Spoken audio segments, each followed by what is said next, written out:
Les gars, il y a quelques différents points extrêmement importants que j'aimerais aborder avec vous au cours de la vidéo d'aujourd'hui. Alors, j'aimerais tout premièrement vous parler de l'avenir du Bitcoin, forcément des raisons pour lesquelles je pense en tout cas que les prochaines 24 heures vont être absolument cruciales. Ça fait une bonne semaine que je vous parle de ce vendredi. Je vais également vous donner une mise à jour importante sur notre énorme whale, l'Insiders. On a maintenant plus d'informations sur ses activités dans les coulisses. Qu'est-ce qu'il a réellement entrepris dernièrement? Eh bien, il a réalisé d'importants gains. Je vous présenterai bientôt toutes ces informations, d'autres whales également qui se réveillent actuellement, ainsi que d'autres graphes importants par exemple. Alors, restez par ici du début jusqu'à la fin de cette vidéo pour toutes ces infos. Bienvenue à tous, je m'appelle Maxime et je vous apporte chaque jour des nouvelles vidéos en français sur la crypto. Si vous êtes nouveau sur cette chaîne, alors soyez sûr de vous abonner et d'activer la cloche dès maintenant. Alors, déjà, avant que j'entre dans le vif du sujet, j'aimerais vous expliquer pourquoi j'ai supprimé les vidéos d'hier et d'avant-hier. En fait, c'est un petit peu le bazar pour le moment avec YouTube. En fait, lorsqu'on a publié ces vidéos il y a 2 jours, la chaîne en allemand a reçu un avertissement, ce qui signifie qu'on a dû supprimer cette vidéo, enfin plutôt que YouTube l'a supprimé pour le coup en un premier temps, et puis on a supprimé toutes les autres vidéos, donc la chaîne en anglais, la chaîne en français, etc. pour éviter tout risque, étant donné que YouTube visiblement a un problème avec cette vidéo. Ensuite ils ont corrigé l'erreur, pour le coup ils ont réactivé cette vidéo en allemand. La même chose est arrivée hier, la vidéo allemande a reçu un avertissement une fois encore, donc on a supprimé toutes les autres vidéos sur les autres chaînes pour éviter tout risque une fois encore. Alors, grosso modo, qu'est-ce que ça veut dire? Eh bien, ça signifie que l'algorithme de YouTube est un petit peu fou en ce moment, mais ça veut dire aussi que, en fait, ça c'est vraiment nécessaire. En fait, j'avais des choses vraiment très importantes à vous dire au cours de la vidéo d'hier et même d'avant-hier. Donc, pour tous ceux d'entre vous qui ont eu le temps de les regarder, eh bien, c'est parfait. Mais pour tous ceux qui ont raté ceci, c'est vraiment essentiel de vous abonner et d'activer la cloche. C'est vraiment encore plus important qu'auparavant parce que vous voudrez être averti dès la sortie d'une vidéo pour ne rien manquer, parce que qui sait, peut-être que YouTube, une fois encore aujourd'hui, risque d'interdire l'une de ces vidéos, et ça signifiera que je devrais également les supprimer de toutes les autres chaînes, donc j'espère que vous aurez eu le temps d'avoir ces infos avant. Voilà, c'est pour ça que c'est essentiel, n'hésitez pas à vous abonner et activer la cloche pour ne rien manquer des prochaines vidéos. Alors, si vous avez regardé mes vidéos récemment, donc, je vous avais indiqué qu'on trouvait un support aux alentours des 106 400 $. Je voulais tout d'abord, franchir ce pic. Alors, je vous suggérais que si on clôturait la chandelle comme ceci, on franchirait ce niveau, également franchir ce pic aux 115 000 $, ça risquait d'être extrêmement important pour dépasser le swing high, et c'est vraiment ce que je surveille de manière très prudente actuellement. J'attends simplement que le Bitcoin franchisse ce seuil pour récupérer un billet un petit peu plus haussier. Vous pouvez voir qu'on commence à avoir un bottom arrondi ici, donc ça va être important à noter que la dynamique baissière s'essouffle un peu. Sinon, l'Ethereum tente actuellement de franchir les 4 000 $, c'est un point extrêmement important également.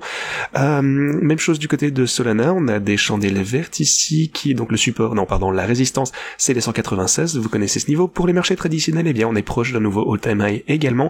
L'or est toujours un petit peu en train de voir son pullback, mais on est toujours supporté par la boîte orange, donc on va voir si l'or peut commencer à perdre ce niveau, ce serait extrêmement aussi pour le reste des marchés, et c'est vraiment ce que j'attends avec impatience, ça ne devrait plus trop tarder. Alors, avant que je vous parle de l'énorme whale, ainsi que tout le reste, j'aimerais vous donner un point rapide sur mes stratégies de trading également.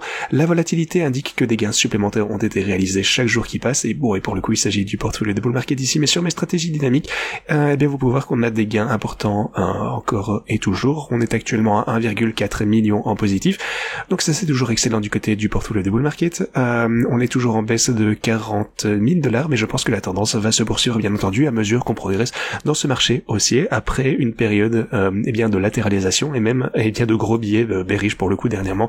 C'est vrai, on a connu des pullbacks, on a connu de la latéralisation, mais je pense qu'avec le temps, on va finir par remonter vers la fin du cycle. Ce qui est important à voir aussi, c'est que l'intérêt ouvert actuellement est toujours...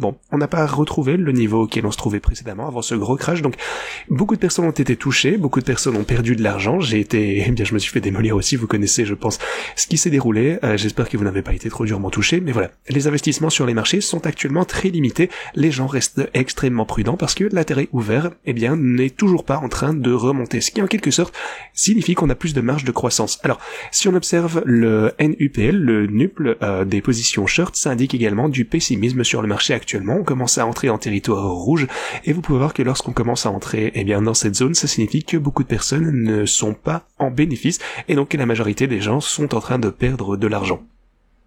Voilà, c'est un élément clé à retenir actuellement. Ce que j'aimerais également vous dire, c'est que lorsqu'on rentre dans le rouge, ça coïncide généralement avec une bonne opportunité d'achat. Pour le coup, bon, c'est toujours comme ça.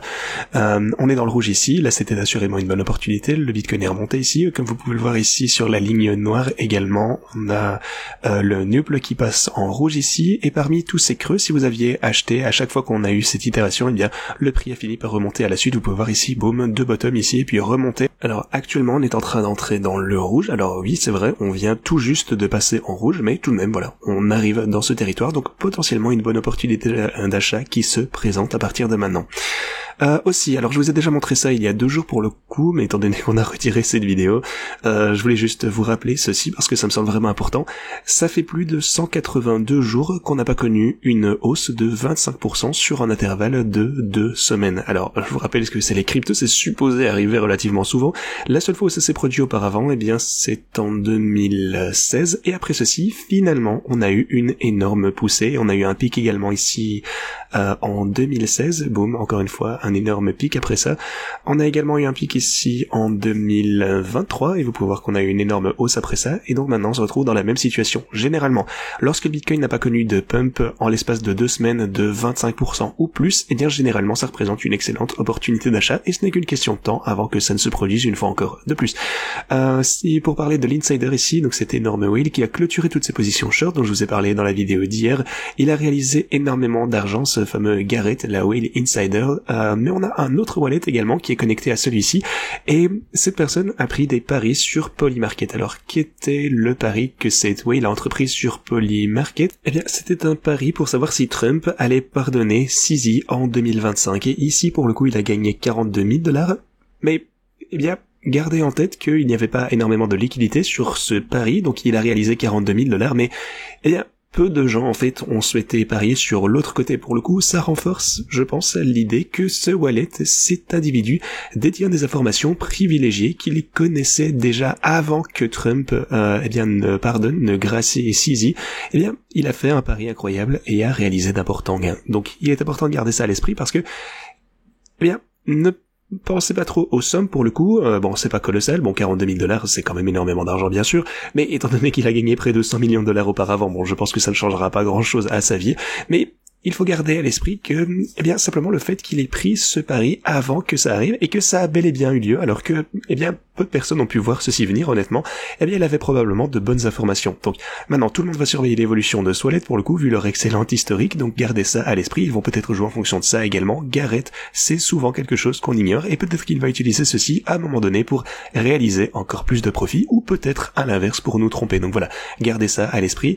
Ceci étant dit, on a un autre wallet qui s'est réveillé, qui inquiète un petit peu les autres, eh bien le reste du marché. Il a miné du Bitcoin il y a 14 ans, et maintenant il a envoyé 150 Bitcoin à cette nouvelle adresse. Donc, bon, ce Bitcoin en soi, c'est pas énorme, mais c'est tout de même intéressant de constater que de plus en plus de whales commencent à se réveiller. Alors, si vous souhaitez ceci utiliser mes stratégies de trading, rendez-vous en description de cette vidéo. Vous trouverez un lien pour se faire juste ici, pour vous inscrire sur Pionex. Vous pouvez désormais prendre position à prix inférieur, comparé il y a quelques jours ou quelques semaines à peine. Ensuite, vous trouverez également ces liens pour copier mes stratégies. Aussi, on a Tabit qui fournit les meilleurs bonus de dépôt actuellement dans la crypto, donc n'hésitez pas à consulter ceci également. Comme toujours, rien de ceci n'est un conseil financier, je partage seulement avec vous ce que j'entreprends sur le marché. Aujourd'hui, comme je vous le disais, ça va être une grosse journée, ça va sûrement nous proposer de la volatilité parce que la Fed va examiner les données de l'IPC qui vont être normalement publiées aujourd'hui.